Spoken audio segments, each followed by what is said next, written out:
Nigerian Super Eagles team B will be facing Ghana in a do-or-die affair because right now we just have to get it right this time around in the African Nations Championship that will be coming up in Ghana. Welcome you on the show, 360 Sport on Trust TV. I am Adeni Ajishafe. I have with me in the studio Ibrahim Yusuf. Good to have you in the studio. Oh, always a pleasure, Adeni. Don't laugh at me because I know you are from Congo. Okay, let's start on a serious note now. Looking at the fact that the Super Eagles team B, that's the home-based Eagle, they will be fighting against Ghana Black Galaxies in their first leg qualifier that will be coming up in Ghana before they come back to Nigeria. That will be next weekend for us to face them. But right now, this particular team that will be facing Black Galaxy of Ghana, the list of the players have been released. It was released by Coach Salisu Yusuf just yesterday. Quickly, let's look at the list that was released by Salisu Yusuf there. Adeyinka Odewale, Ojo Olorunleke, Bankole Kayode. Those are the goalkeepers. Defenders, Tokpe Olushesi, Kazil Eyenaya, Sani Faisal, Samson Gbadebo, Ebube Duru, Isa Ali, Tosin Adegbite, Temple Emekai. And the midfielders, we have Babatunde Bello, Maurice Chuku, Afiz Nasiru, Zulkiflu Mohammed, Chiamaka Madu, Joseph Onoja. Those are the players, and the midfield and the forwards, Sadiq Abubakar, Chijioke Akuneto, Andy Okpe, Osi Martins, and Obina. Those are the players Salisu Yusuf actually listed for this crucial qualifier. Well, crucial indeed. Actually, a lot of Nigerians are looking forward to some good news when it comes to sports, when it comes to football generally. So we're just actually hoping that these guys can be able to deliver the goods. And against Ghana, more or less, since they're big brothers, couldn't be able to do it against Ghana. We're hoping, I like that word, the big brothers. Yes, we are hoping that the younger ones can actually come through and give us something to smile about at the end of the day. But I think they can do it. They are able to do it. Salisu Yusuf has been around for quite a while. He's someone who actually knows his way around Nigerian football. So I think he can be able to assemble the best group of players that can go there and make us proud. And he actually said while listening to this group that, well, he has told his players what to do. So Nigerians should be rest assured that these guys won't disappoint. They will play their game over there in Ghana and prove to Nigerians that they should not be written off. Exactly. Yeah, even though they are the home-based players, but they can when it matters most. And it's an opportunity for them to actually showcase themselves as well. I mean, like, this is a stage whereby you can come and show what you can do, and hopefully be able to make it to the main Super Eagles. And we just hope that they can go there, play a good game, get something that we can hold on to, so that we can come back for the second leg and then do something worthwhile. There was a situation whereby we go there and we draw 0-0 and then we come back here and get beat. It doesn't bode well for us. Let's have something to hold on to, you understand? At least even if it's going to be a draw, let it be a score draw. You know, let's just have something there. So get a good, have a good game, and I hope we can be able to make it through. Good one. I remember when we played when the Black Stars and Super Eagles actually play in March, and that's a particular outstar from the World Cup. You look at when we played draw in Ghana. Exactly. There was serious hope that Eagles we can do the business at home. Exactly. Not until Ghana came here and really shocked us. Exactly. And you look at, well, if that actually happened in March, this is August. Super Eagles team B, the home-based Eagles, can actually go there and also beat them. Exactly. Well, beat them. Even if they come home to play draw, no problem. No problem. Beat them in Ghana. It is possible if Ghana can beat us here. That is the thing, because that was what we were hoping. That was what we were hoping for when the Eagles played Ghana that time. We were hoping that they were going to go and get an away win and then come back and have something to hold on to, have something to defend. I mean, like, we don't really need to stress ourselves. Even after the draw, when the draw was done, we were really optimistic. We were seriously optimistic when we came to the game. But then coming into the game, there was no commitment, there was no passion. There was nothing. It was just very lackluster. It wasn't really the defeat that was the problem. It was the manner of the defeat. You understand? If you can go there, have a good game, play your hearts out, leave it there on the pitch, and everybody sees that you've actually played to the best that you can, and then you lose, at least it makes it a bit better. It makes it better to swallow. Then you go there, you play a lackluster game without any conviction, no commitment. Nothing to fight for. No commitment whatsoever, in front of your own fans. In front of your own fans. The dream. You understand? The stadium was to the dream. And against your worst rivals on the African continent. Come on. Even if there was nothing, even if there was no World Cup ticket at stake, the mere fact that you're playing Ghana at home, that should be motivation enough. That should be motivational. Talking about Super Eagles there for their performance against Ghana in the World Cup All-Star. Very painful. Well, That's football at times. They were really lackluster, both first leg and second leg, because playing a draw away and coming home to get beat by Ghana. Well, it was a very bitter pill in the mouth of Nigerians. But right now, the team B, that's the home base, Super Eagles, they have every chance to write that particular story a better way by playing well against Ghana. Away to Ghana, they'll be playing the first leg, and they come back to Nigeria to play the second leg. And hopefully, they will triumph to qualify for 2023 African Nations Championship coming up in Algeria, and we hope they can do this. We've been looking at the chances of the players released, the list released by Coach Salisu Yusuf, who is right now telling Nigerians, don't worry, I've spoken to my players, what's at stake, and they can do this. And we hope all these players give it a chance. They will be able to justify why they are given that particular chance. Just know, anytime you are wearing the green, white, green, it's a privilege for you to be there. Now, we move away from that particular story quickly. Let's talk about some matches that will be up for this evening as we start from Spain. Spanish La Liga fixtures, we look at Girona versus Celta de Vigo, Real Betis, Osasuna. You look at these four teams, we want to tag them mid-table teams, but really, it's going to be tough. Yeah, it's actually going to be tough because when you look at all teams, they seem to be evenly balanced. So when you have teams like this that are actually almost on an even keel, you look forward to actually a very good game. I mean, Celta Osasuna is going to be a very, Celta Girona is going to be a very good game to watch. Celta is a team that we know has the potential to do something worthwhile. They always flatter to deceive every season. You understand? They start well, and then at the end of the day they fade off. But I think maybe this season could be the season that they come to the fore. Betis at the same time are a very good side, very solid. Recently, Betis have been on a very on a good note. Betis and Real Sociedad, they've been very fantastic. Exactly. They've been on the ascendancy, and I think they're getting something right. And hopefully one of these is actually going to click for them. And we hope this is the season for them. But looking at these games that we actually have this evening, all teams seem to be evenly balanced, so I think we're going to have very good games when it comes to this. Osasuna, Real Betis, Girona versus Celta de Vigo will be coming up in the La Liga. Well, another weekend of March is coming up there. Let's see who wins. And while we're talking about Spanish La Liga, let's go Italia now as we look at, matches are be coming up there in Italia. Serie A, Monza, newcomers. Can they hold their own against Udinese? And you have Lazio. Well, Lazio plays in Rome, and you see them. Can they hold their own against Inter Milan? Big match there between Lazio and Inter Milan. Yeah, well, you can say this is the first true test for both teams. Lazio didn't have a very good season last time out, so they have a point to prove. Inter believe that they were rightful champions. They were supposed to be rightful champions last season, and they missed out. And so they have a point to prove now. Lukaku has come back, and they seem to be stronger than they were last season. So they have a point to prove. So Lazio against Inter is going to be a very good one. Lazio is playing at home, so they have that extra desire to do something worthwhile. But it is an early season test for both teams, so that you can see how far you've actually gone. Have you shaken off the cobwebs of last season? Can you be able to push on and do something worthwhile? Yes, I know it's probably difficult for Lazio to say that they're going to be challenging for the title this season, but at least let them be up there with the big boys so that they can be able to get those European places, because Lazio is a massive team. It's absolutely massive, and they don't deserve to be where they are right now. So I think they have a point to prove as well. To hold their own against Inter. If they're able to have a good game, I think it will set a very good platform for them to build for the rest of the season. So it's actually very good for you to have tests like this at the beginning of the season, because when you have a good game against these kind of teams, that's the Inters of this world, you will be able to have the mental fortitude to go forward and say, okay, if we beat Inter, then we can beat anybody else. Inter Milan just have to up their game. You know how formidable Lazio can be, playing at home in the city of Rome there. Let's see what they will be offering. And right now, the teams that will be fighting for honors, the German Bundesliga, it has started again, the race. SC Freiburg versus VfL Bochum 1848.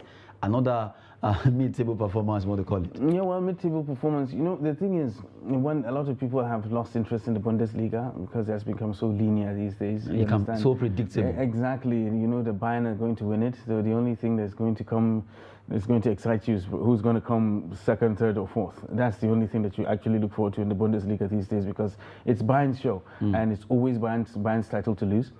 Dortmund started offering some challenge, a few years back. Somehow they seem to have fallen off the wagon when it comes to the Bundesliga. So that's why a lot of people have lost interest in the Bundesliga. But you have exciting games in the Bundesliga. When you watch the Bundesliga, you know that they have very, very good players. You have high-scoring matches, a lot of high-scoring games when it comes to the Bundesliga. It's very, very entertaining. Unfortunately, it's just the final conclusion that you then it's just so because all the excitement that you get from the beginning to the end of their match is match day 36, since they have 19 teams, or rather 18 teams, and you have 36 matches per team, and at the end of the day, the next thing you think of is, it's going to be the Bavarians. At the end of the day, you know the title is going to Bayern, and the only thing that might excite you is who's coming second, third, and fourth. That is the only thing that you look forward to, and probably who's getting relegated at the end of the day. So that's the only problem that the Bundesliga actually has.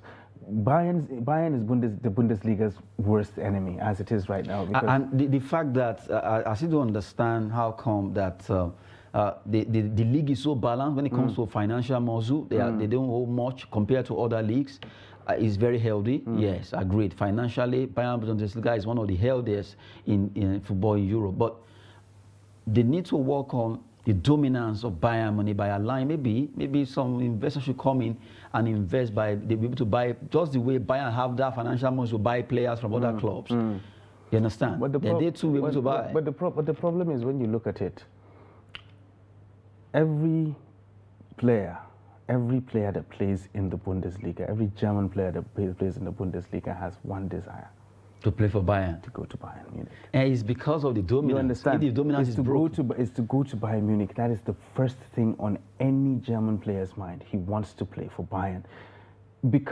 I think it's because of the history that Bayern actually has, and you're almost assured that you're going to win something when you get to Bayern. And then there's every guarantee that you play for the national team. Exactly, when you go to Bayern, because it's like an extension of the German national team. So almost every German player that plays in Bayern Munich has an automatic shirt when it comes to the German national team. So that is an opportunity for them. So that's what they see. So they have the rub of the green every season.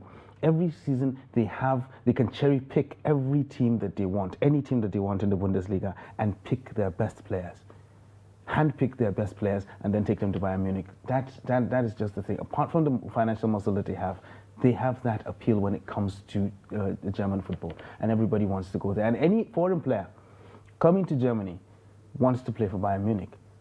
That is the problem. Even if you come to another team at first, your main objective is to go to Bayern Munich because you believe that is the elite of German football. And if you're not playing for Bayern, then you're not anywhere. Dortmund started to close the gap a little bit at one point. They relaxed and everything. And then they thought they arrived, and then they fell off.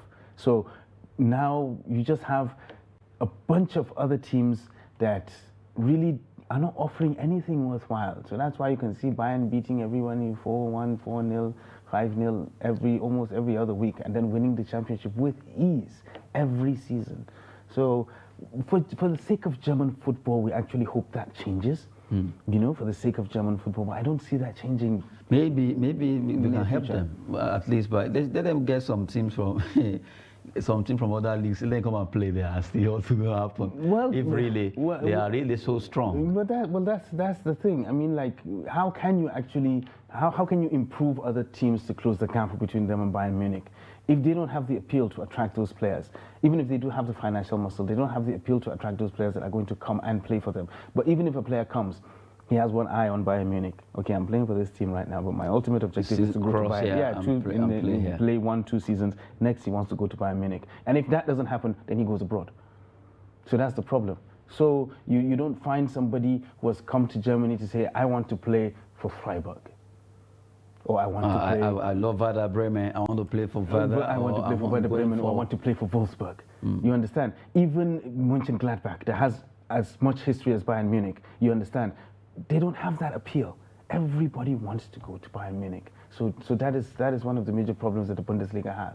So I think it will be good for German football if the competition can be stiffened up a little bit, so that the Bundesliga can be more exciting to watch.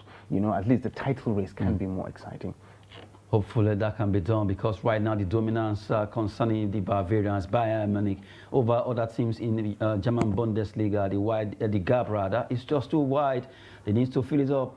and reduce that dominance for that league to become more exciting. It's always rather year in, year out, you expect the Bavarians to win that league. Well, the same thing that is happening in Germany is also having a toll in France, because PSG also, they've been the perennial winners there also. Well, from the way it is, let's look at some matches that we played in French League One. Just a match rather, Ajaccio versus Lille. Well, Lille sometimes back, at least they were able to win the French League One. And you were like, oh, okay, it's still one of those flash in the pan kind of winning after they did it. And I remember some years back, Montpellier, when Utaka was there, exactly. they also did, and they fell off. They broke the Lyon dominance. Yeah, Lyon dominance was broken. Exactly. They came, flash in the pan, they left. PSG took over, and since then, Lille came again, and then they fell off also. They fell off again. So that is the problem. You know, sometimes, yes, it's understandable. You know, you have a team that comes into a league and dominates for a period of time, and then they fall off and somebody else takes over. We don't like to see a situation whereby we're going to be seeing one dynasty after another. For example, Lyon won a bunch of Ligue 1 titles, then they fell off, and then now PSG has taken over. PSG has taken over. Maybe we'll want to see a situation whereby we have 3 different winners in like 5 years. Just the way it is in England. You understand? Let's have 3 different winners in like 5 years. It's not, that's not so bad. Competitive and exciting. Exactly, makes it more exciting. A lot of people started losing interest in the Serie A at one point because we knew it was the Juventus show. It was the Juventus show. Juventus, AC Milan. It was just Juventus. Juventus were beating everybody left, right, and center, winning 9 Scudetti or 10, and there was nothing exciting to watch because at the end of the day they were winning it. Inter came in, they broke the jinx. Season later, Milan won it, so we're hoping that maybe somebody else can win it this season at least. Yeah, so that because right now the season has started, but you can't really say who is the dominant side, who can actually win this. But when it comes to leagues like the Bundesliga and the PSG and Ligue 1, at the end of the day, even if they start poorly, these two teams, even if Bayern Munich and PSG start poorly in their respective leagues, at the end of the day, they are going to win it.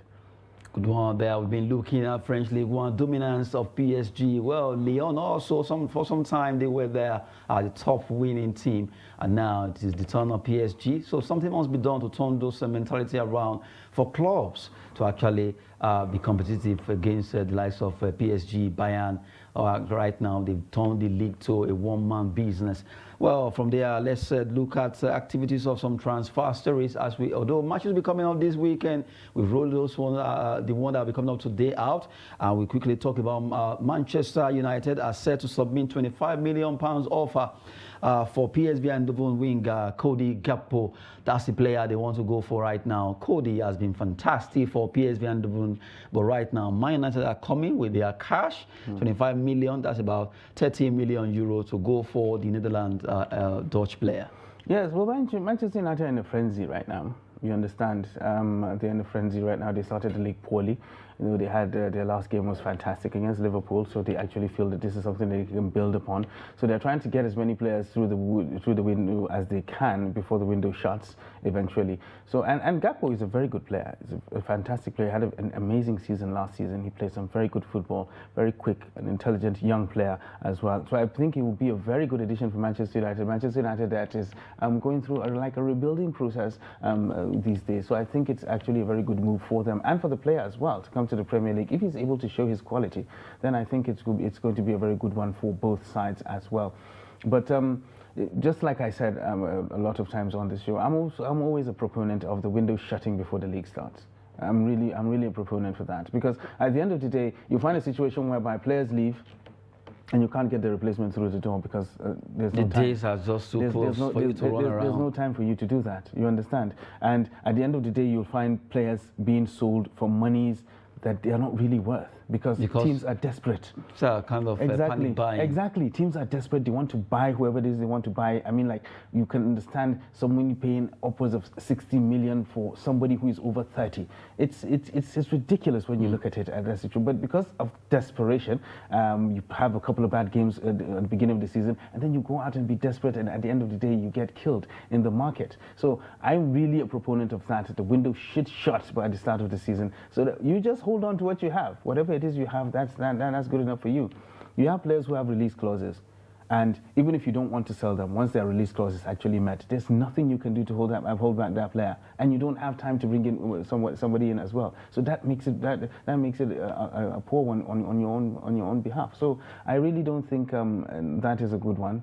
Hopefully they will be able to look at. They tried it, I think, a couple of seasons ago. I think it didn't work out very well for them. It didn't work out, yes. And then they left it and back to where it used to be. So Manchester United, back to them. I think they're in a frenzy right now, trying to get players through the window. Gakpo is a very good player, so I think if they can be able to get him, but I don't think it will be a wise move for PSV to sell now. I'm sure even one of their bosses, actually one of them, was saying, well, they won't sell because they don't want to sell him. They will not allow him to move. But you know, at times when these clubs actually make statements this way, they could be having some discussion on it. Yes, so I won't be surprised if he joins them. It could be just a marketing strategy. Making statements like that actually bumps the price up. You understand? Because, okay, fine, they'll feel that these guys don't want to sell to me. Most likely the price is not right. That price is too small. So let's up the price. More. Let's up the price and see what happens. And Manchester United is there for the taking right now because they need players. They really need players, considering the fact that their manager, Erik ten Hag, right now knows most of these players while he was there as the manager in Netherlands, Eredivisie. So he wants to get most of these players to join him in England, especially with Manchester United at Old Trafford. We wait to see if Gakpo will be joining them from PSV and the Vaughan, the team that really produced a lot of stars. If you remember, Ronaldo de Lima owns play in that team. Now we move straight to talk about another one, but this time around it could be a swap between the team that never walk alone, Liverpool, trying to see if they can swap Naby Keita for Jude Bellingham of Borussia Dortmund. That will be another scoop if this happens, because I want to see what if they swap Naby for Jude Bellingham. Well, if I was Jurgen Klopp, I won't allow Naby to leave. I really wouldn't be considering a swap like this. I really would not consider this swap. I mean, like, Naby Keita is a beast when it comes to running the experience. You understand? Strong runner. You know, he does the business. He gets the job done when it comes to the middle of the park. And having Naby Keita and Fabinho in the same team is absolutely phenomenal for you, because now if Naby goes, Bellingham is not going to give you the work rate. You don't even play in the same position. I see Bellingham as let me use this word. This kind of a good player, but fragile. Yeah, exactly. And he's not going to give you the kind of work rate and the kind of you can't do the business like Naby Keita can actually do that. The strength of Naby Keita is not in Bellingham. And at the end of the day, you lose Naby Keita in the center of that midfield. Then who do you have left? You have Fabinho. You have. What if anything happens to Fabinho? You have Henderson, and we probably play James Milner there, or even Elliott. So you can imagine, you can see the alternatives that they actually have. If I was Jurgen Klopp, I wouldn't consider that as actually a very good move. Swapping Naby Keita, well, the Guinean player, well, from the way it is, let's see what the man called Jurgen Klopp is actually planning for the young English player called Jude Bellingham, who plays for Borussia Dortmund. They could be swapping if everything goes well, but considering this strength and experience of Naby Keita, well, no one will actually want to swap that player for Jude Bellingham. Well, Jude Bellingham, although since he's been with Borussia Dortmund, he's been fantastic. Maybe he just wants to get him there to get him to at least score more goals. And he is English. Yeah, he is English too. So that factor is also attached. And we look at Arsenal midfielder Lokonga, Alba Lokonga on Mourinho's shortlist to replace injured Guinea. Well, for the way it is now, Wijnaldum has been injured, and a lot of people are looking at what happened. That move, first match, boom. Yeah, it was actually in training. It was even, it happened in training, so very painful. He actually got the fracture in training. I mean, like, he played his first game, first training session. After that game, that was when it happened, and now he's going to be out for like 6 months or so. So it's a big blow. It is a big blow, because it was a transfer that was hailed all around. I mean, like, Mourinho got his man at the end of the day. He was able to prize him out from PS, and he was hailed as a fantastic. He was the one that was going to allow Roma make that leap that they wanted to make, that leap in quality that they were supposed to actually make. And not having Wijnaldum now is actually going to be a serious problem. Now they're considering people like Lokonga. you know, to actually just to fill up. Exactly, to come in and make up the numbers and hopefully do something worthwhile. But you can't compare them when it comes to quality. You can't compare the quality of Wijnaldum and that of Lokonga. Lokonga, yes, he's an up-and-comer, and he's an unknown quantity right now, and yeah, he's actually looking for somewhere to come and display what he can do. We've seen flashes of his brilliance last season, but he wasn't really actually able to come to the fore. Maybe under Mourinho he can be able to flourish, because we know Mourinho actually knows how to bring out the best, most especially out of players who play that particular position. You understand that Makelele position. Yes. You know, he knows how to bring the best out of players like that. So he might be able to be the one to bring out the best out of Lokonga. We really wouldn't know, but really losing Gini Wijnaldum at this particular point in time is a very, very big blow for Mourinho and for Roma, and of course for the Dutch national team as well, because right now his World Cup is it's teetering. You know, it's not a guarantee that he'll be actually to be able to recover before then. So that's the situation. It's unfortunate for the player, really unfortunate for the player, unfortunate for the club, and unfortunate for the manager all round. Very painful, a big blow for Roma, for at least losing their player due to injury. The next 6 months, Wijnaldum will be out for AS Roma, the sleepy giant as they call them. Jose Mourinho right now will be wishing that, well, which player will I be getting? And he's known for getting the best out of players. So, well, we've done a bit of talking sport on 360 Sport on Trust TV, well, with Ibrahim Yusuf. Thank you very much. It's always nice to be here. Weekend full of actions for this weekend. Exactly. We're looking forward to action-packed. I mean, like, the season is back, so football is back. Football is back, and we are also hoping the Nigerian League will be back soon for us to talk about the Nigerian League. If you don't talk about ours, no Igbo country will talk on. Well, good one there, Ibrahim, and I really want to say thank you for watching. I am Adeni Ajishafe.